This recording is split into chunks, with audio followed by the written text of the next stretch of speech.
Geri Cerkovnik, serial entrepreneur, joins us today, and I'm excited to have her on the show because we're going to discuss the importance and the impact of understanding people and their values to create a successful organization and its culture. The most strategic asset an organization can have is their people, and how we invest in them impacts their commitment to our companies. Geri, welcome to Critical Mass Radio Show and Podcast. Thank you. It's good excited to be here. It's good to have you here. If you'd like to learn more about this radio show, podcast, or the business mentoring that I do here in Orange County, then visit our company's website, criticalmass4business.com. All right, well, let's get right into this.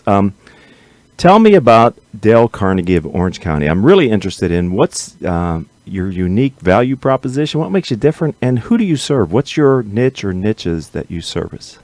So Dale Carnegie of Orange County is one of a network of franchises from the Dale Carnegie Network. We're in 90 countries. We're translated into 30 different languages. We're an accredited institute, so we can offer college credits. People with tuition assistance programs and stuff like that can take our programs. We go through the same certification process as a university.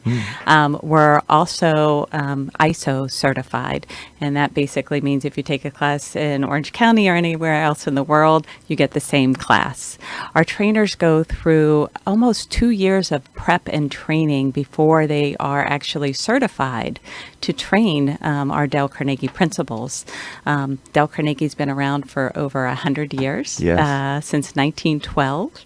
He started with a book that a lot of people know, How to Win Friends and Influence People. Yes, and if you're watching this either live on YouTube or later up on my channel, you can see that right here on our desk we have my copy, which is quite weathered, but I've had it for, as Paul, our engineer, was trying to figure out how many years, but let's just say for quite some time. I'm sorry to interrupt you, Geri. No. So actually, and that's how a lot of people know us is through the book. And one of the things that we're blessed with is we're able to take those principles and put them into practice here in Orange County and around the world.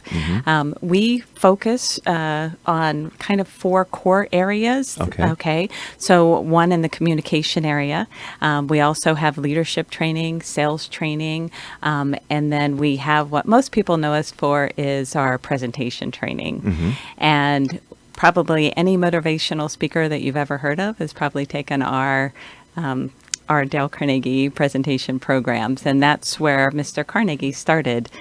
So we here in Orange County have our office set up such that we bring a lot of consultants in to do our training and development so that we get real-world practical experience that's going on today, and they're able to bring those in and help companies kind of move through the challenges that they're really facing. So we're able to apply those special techniques that we have and help them see real-world applications. So what type of companies do you work with? So we typically focus and work with a lot of mid-sized type companies to some of the larger ones. We're a nice way for them to kind of outsource some of the training and development that they do. A number of our customers, they actually use us kind of like a corporate university.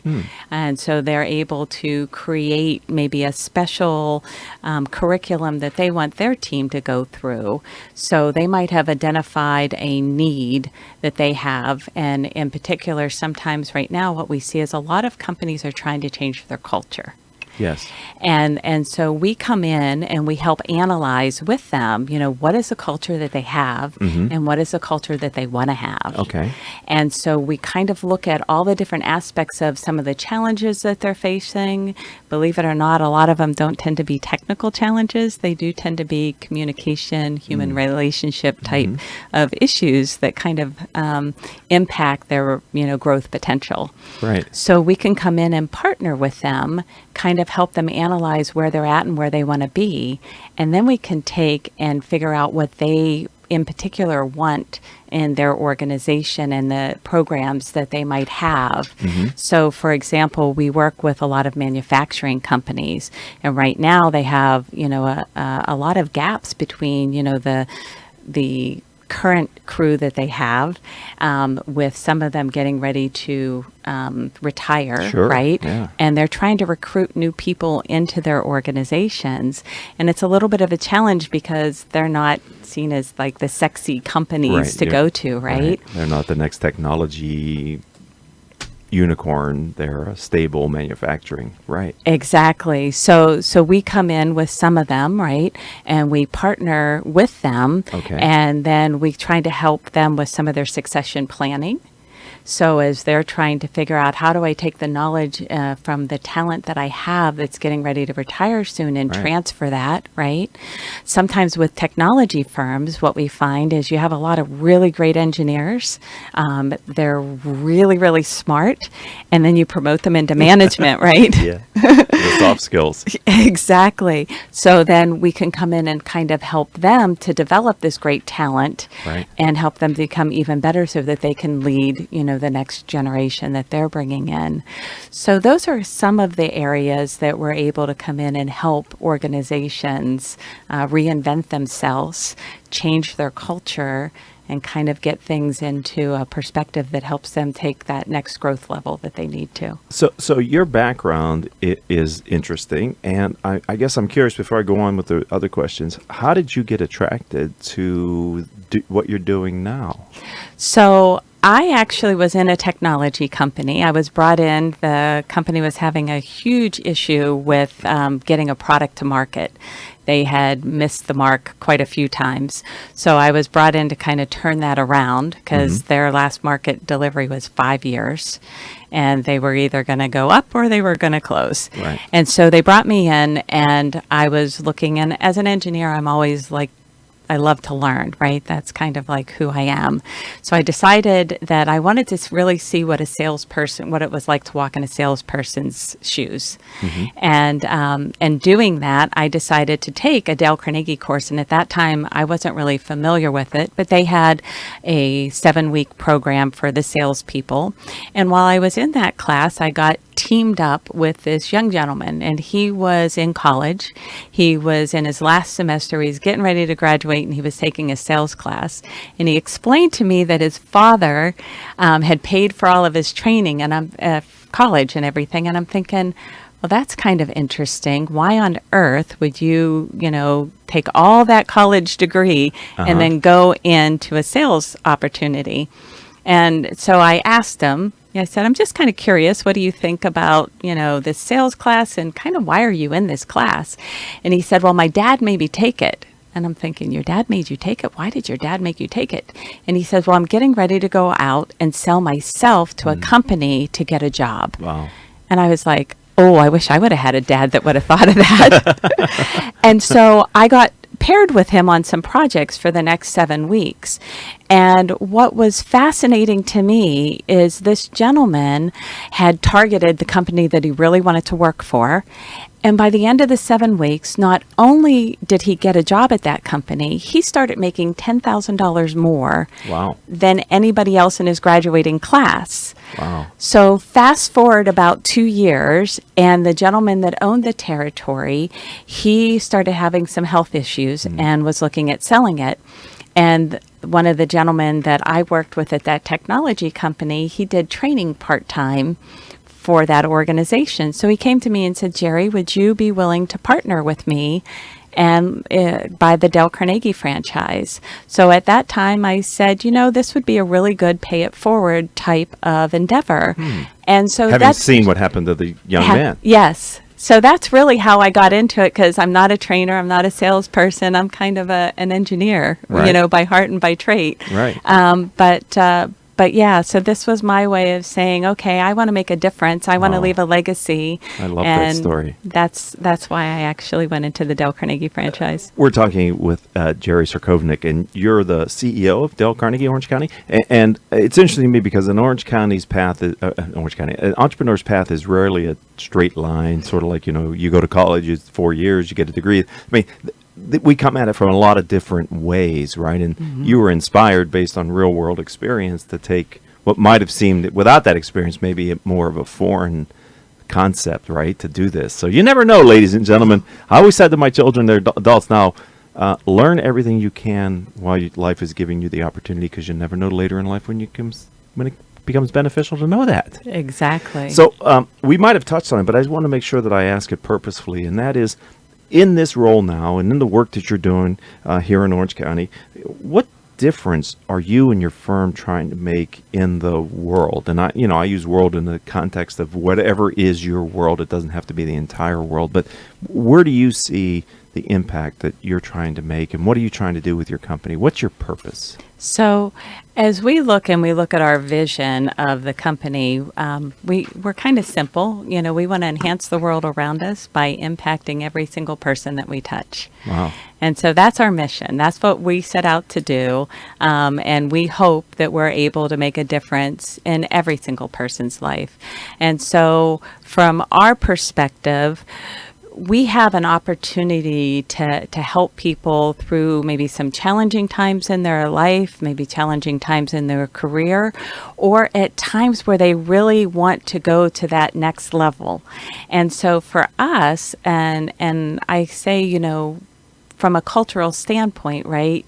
Sometimes we know the culture that we have. Mm-hmm. If you ask anybody at Dale Carnegie of Orange County what our purpose is, all of us want to make a difference in somebody else's life. And that's why all of us are there and we're doing the things that we do, because for us, if we trade a day of our life for something, yes, it has to have meaning and purpose. Yes. So that's where we find our purpose, and that's the kind of culture that we've created within our organization. So, Geri, do you see that tying back to the original work of Dale Carnegie? Yes, tremendously. Mr. Carnegie talks about the fact of, if I had to sum it up, he's always doing a pay it forward, yes, right? His whole life and his whole principles are around, building relationships, making differences in people's life, and how can you help them? And in turn, as you work through that, they'll see opportunities, and you just never know when your paths will cross again. Right. And so that's something that Mr. Carnegie was very instrumental in looking at and analyzing, and trying to see how can I make a difference, and by helping others, they can in turn pass it on and help others. Kind of ahead of his time. Yes, very much from so. that perspective, right? And Mm-hmm. I'm wondering how many people are listening to us live, maybe on iHeartRadio, because we stream on the app, as well as octalkradio.net, or maybe you're listening to this as a podcast. I don't know how you're consuming this content, but you're certainly consuming it, and we appreciate it. Thank you very much. How many people know the title, How to Win Friends and Influence People? How many people have the book, and how many people in their life have taken one of the various training courses that the Institute has developed to help people? I know for me, much of my early career was in sales or sales management or sales leadership, and the principles that I learned during those early days with this course gave me the confidence to approach sales. I've been selling in high school and I've been selling in college, but taking this course and reframing it around some of the principles that I learned were really valuable, as well as doing well in the course against peer groups. You sort of might, you sort of get your confidence up because you're doing well, right? Mm-hmm. I'm sure you see that in some of the courses that you teach and the work that you're doing with individuals, how they develop the confidence through the program. And, one of the things that we've done, because we see it as vital at where we're at in this particular part of our culture as a whole in the United States, is we've taken a lot of the Dale Carnegie programs and we've actually taken and repurposed them so that we can impact the teens. Great. And the high Great. schools. So one of the things that we're really, really excited about, because if you look at the confidence that the teens are coming out with, and some of the communication skills that they're coming out with, they don't have some of that as a foundation, with them being so into their phones and Right. texting and stuff. The whole communication piece is not as developed as, say, our generation, right? And so one of the things that we're, been really excited about is to be able to take those to help that up and coming generation, which is of course building our future, right? Because as I get older, they're going to have to be there to take care of me, right? And they will be. All of us. Let's hope. Yeah. So that's something, that we're very excited about Sure. because it gives us a chance to pour in to the next generation Right. and taking some of that to the next level. And I think that's great, Jerry, because I take my members away, they're business owners, entrepreneurs, for a weekend retreat once a year. And we were talking, some of the members actually brought their children. And we were talking about how great it would be to be exposed to the concepts in your teens or your 20s when you have this whole ramp of your career to be able to build on that. I mean, it's great to learn at any time in your life, ladies and gentlemen, lifelong learners, but to get it early in life, the compound interest of knowledge can really benefit you. So I'm glad you're doing that. You mentioned the word challenge in your answer, which leads me to my next question. We all have them, right? And I'm wondering if you could think about a current challenge that you're facing as the leader of your business. And, what is most pressing and how are you dealing with it, Geri? So for us as a franchise, a lot of people that are my generation, which is Gen X, they know Dale Carnegie, right? They've been exposed to it. They've had some experience. They've maybe heard about the book, or some, as you said, a number of people have taken classes.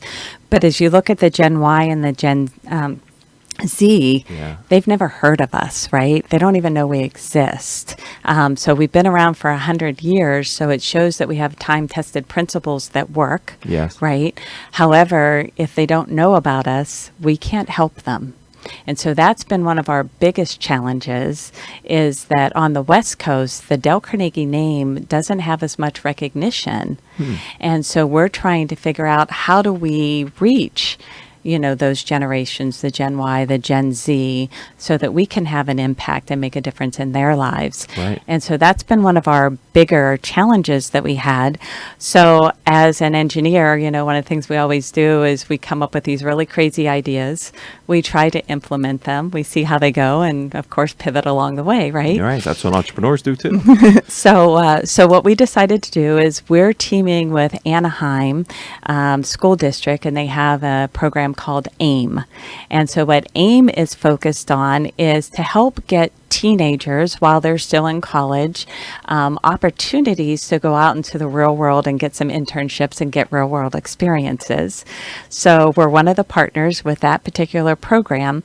And so what we decided to do is to give these teenagers a real world experience in doing some marketing. So who better to talk to and target teens than teens themselves? Exactly.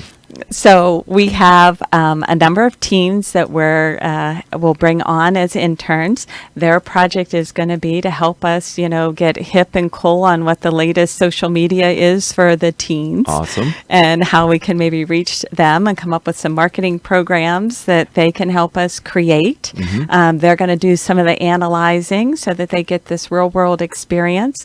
And then we'll meet, and go through and see what the results are. And hopefully they can help us spread the word in the younger generation in the most cool, hip way that we can come up with. Well, that's a win-win-win then, right? That's what we're hoping. So maybe I can get our engineer to help us by playing the gong, ladies and gentlemen, for the loyal listeners. When you hear the gong, that means that what Geri and I just talked about, there it is.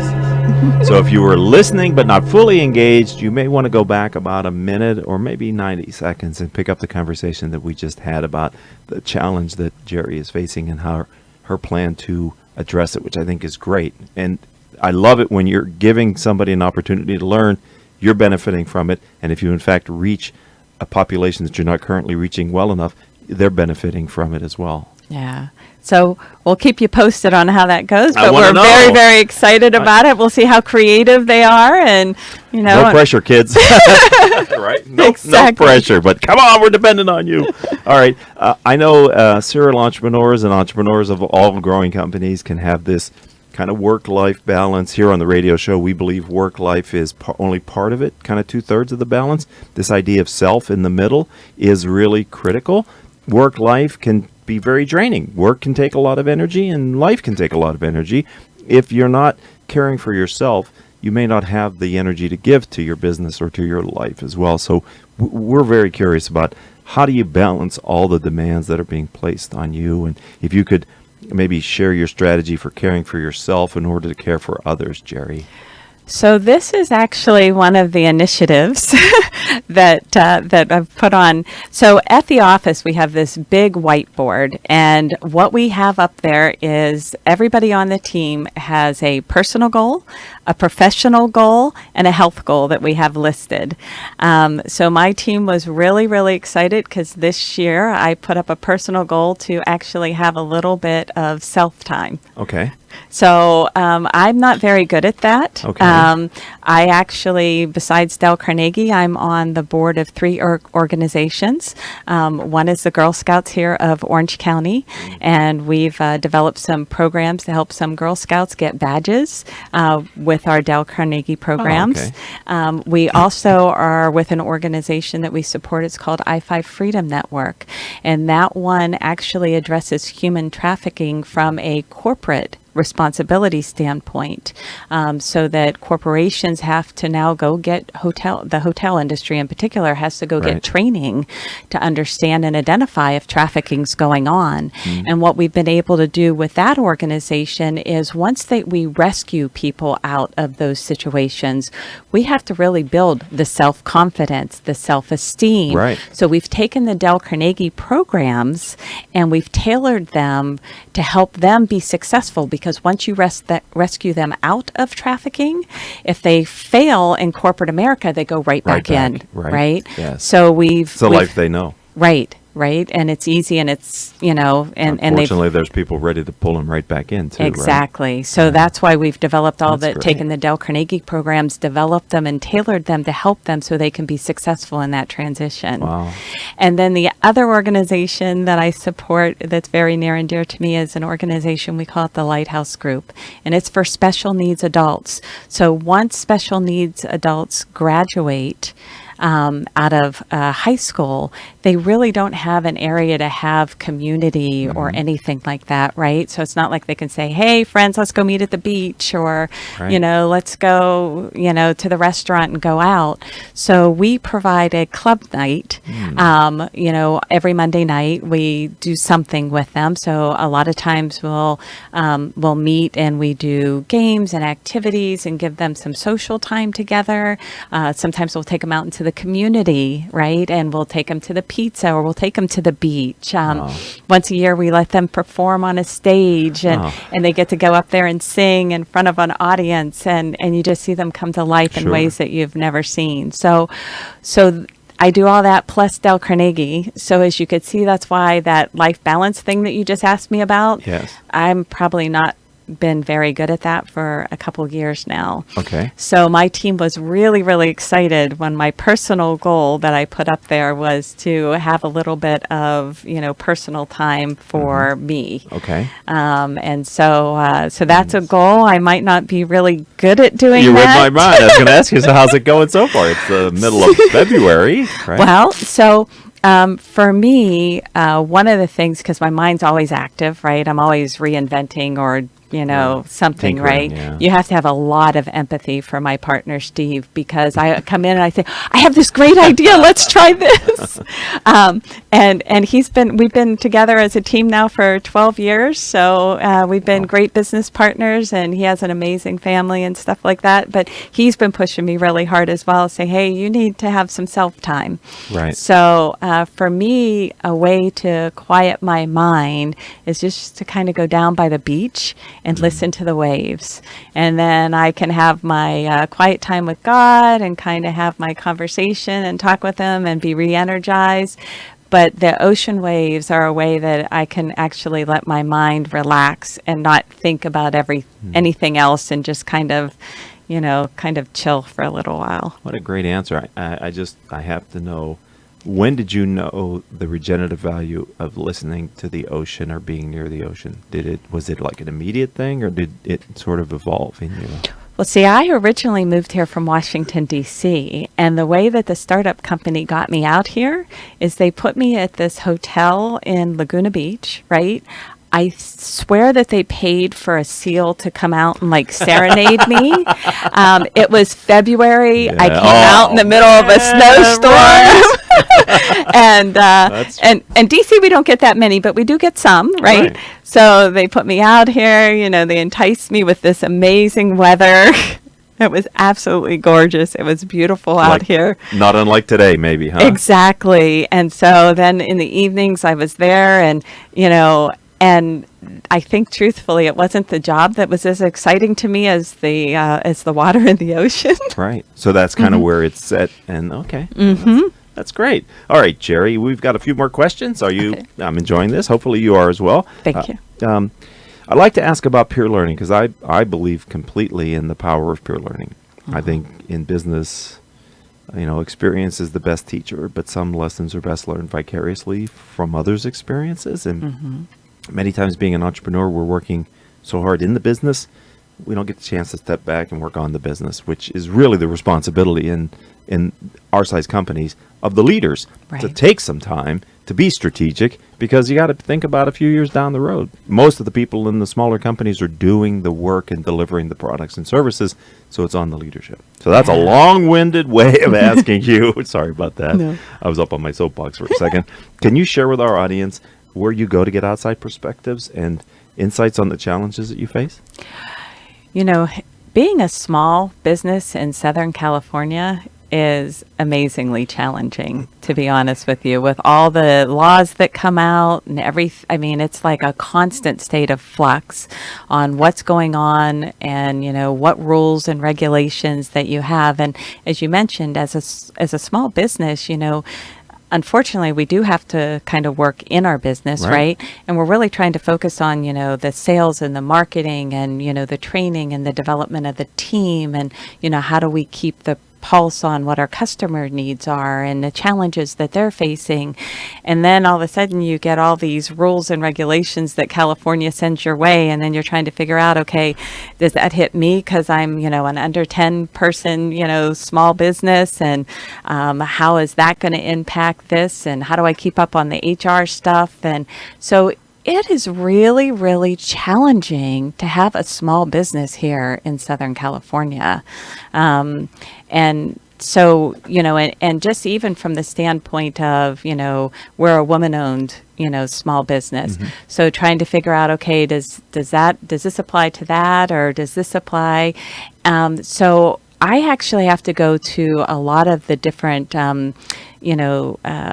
like ENP is one of the groups that I go to, and they talk through a lot of the business issues, not the ones that you're trying to deal with on doing your business, but on the ones that you're trying to do to maintain your business here in California. And like I said, I think people totally underestimate, all the impact that all these rules and regulations, even that, new AB 5, right, is an absolute killer on trying to figure out, how to operate within, the guidelines and stuff like that. And everybody wants to be doing the right thing.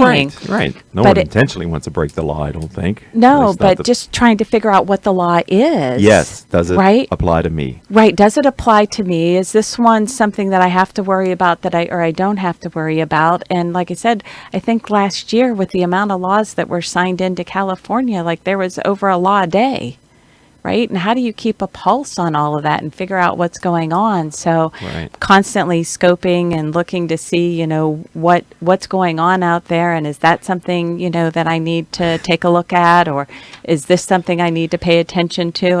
And oh, by the way, I've got to run my business on. Oh, yeah, by the way. And you have people who ask questions and customers who have, things they want to talk to you about. Yeah. And day job too, right? Right. Well, that was a good answer, and I don't feel any better about it, but now that I'm glad to get it from your perspective. So I like to ask the CEOs of companies on the show kind of our guiding principle question. It's one of the books that I've written.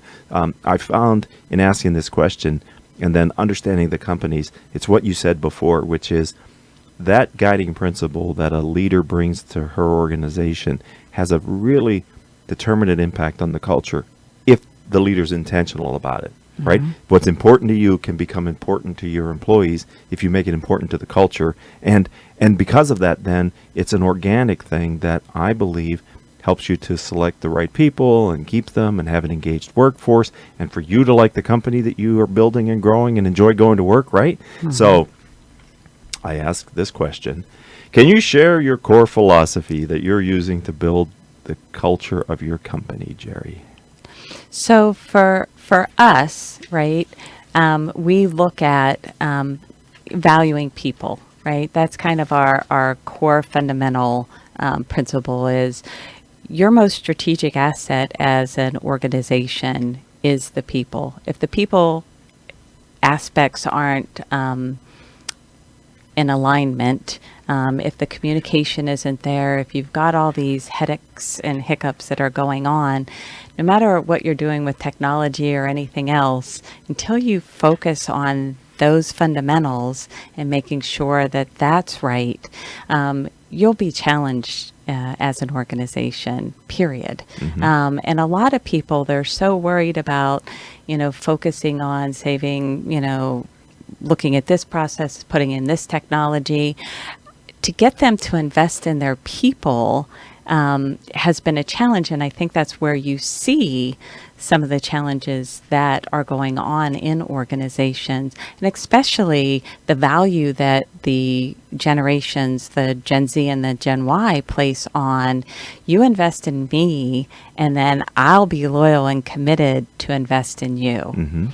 And so as an organization, sometimes you're casting a shadow, right, that you don't even realize that you're casting.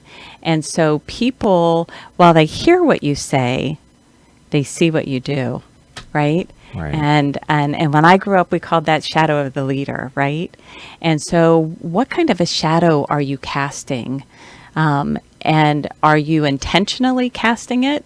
Because cultures develop. They either develop intentionally because you've made a clear plan to put them in place, or they develop organically. And the organic ones might not be the ones that impact your organization in the way that you want.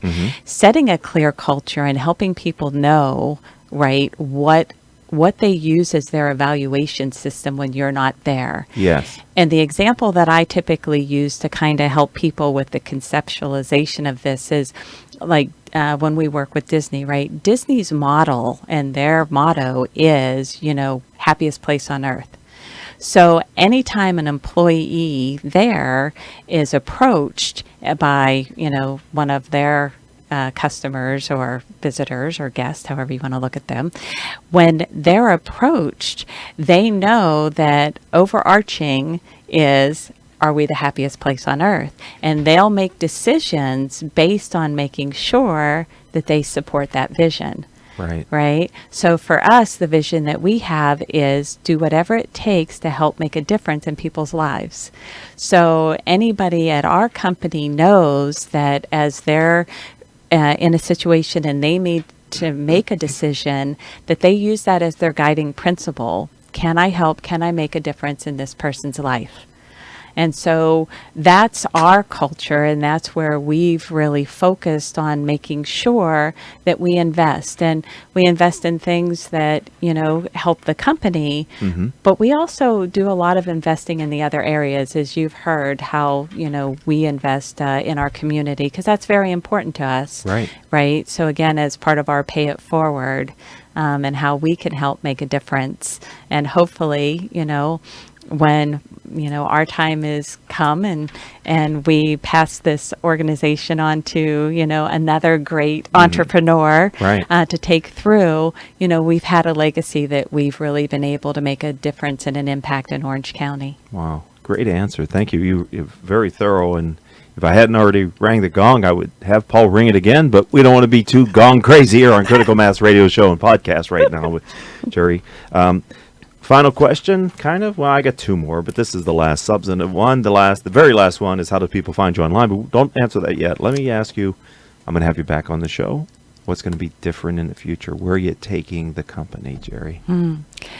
So one of the things, that I had mentioned is, the difference in the impact that we try to make on people's lives, right? So in the future, I'm hoping that I can hear some more amazing stories from some of our participants.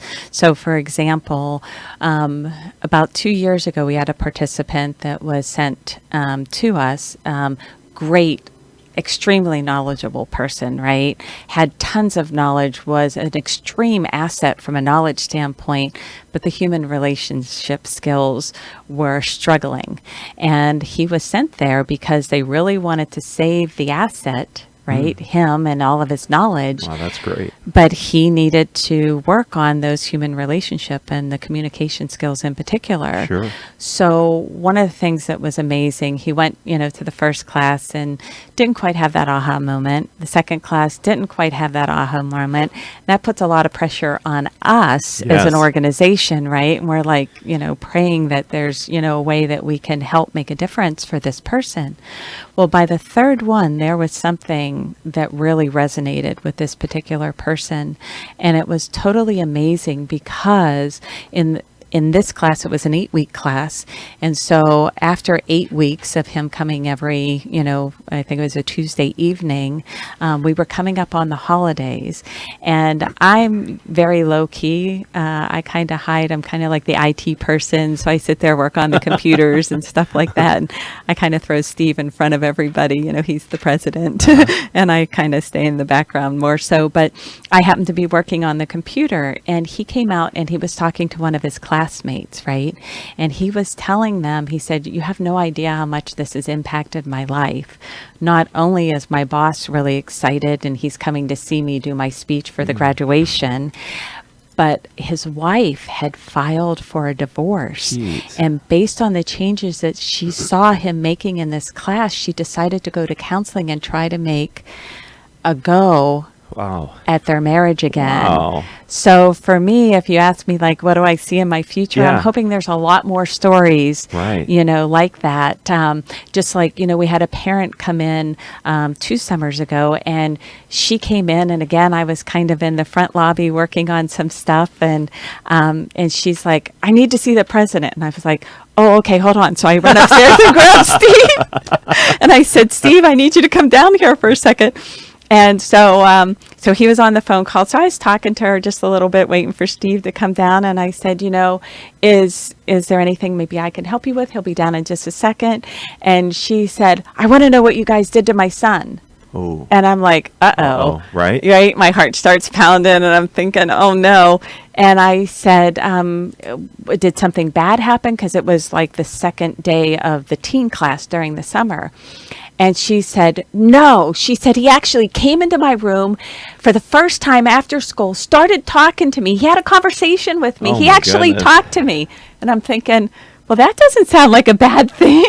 So by that time, Steve comes down the stairs and he's like, oh, can I help you? And I said, yeah, her son is in our teen program and she'd like to speak to you. And so they stepped outside because the son's, in there. And so she's telling us about, he actually had a personal conversation. He wanted to actually eat dinner with her and, and like tell him about his day and the impact that it made. That's cool. So I was just like, holy cow, thank you, God. This Right? is so amazing that, that you are able to bless us in this way. So my hope in the future is that we're able to have that kind of an impact on so many more people. I'm sure you will. And to that end, how do people find you online if they want to look your firm up? So we're at www.ocdalecarnegie.com. That's OCDALECARNEGIE.com. Okay. Because I'm from Pittsburgh, so I pronounce it a little bit different than the rest of the world because Carnegie Mellon, Carnegie University, Carnegie Right. Hall. Right. Yeah, we're all from Pittsburgh. So everybody says, who? And I say, well, let my partner Steve tell you who that is. I said, Steve, say it right. So, but yes, so that's how you would find us. Or you could call us at 949-833-DALE. Can you say that again? 949-833-3253.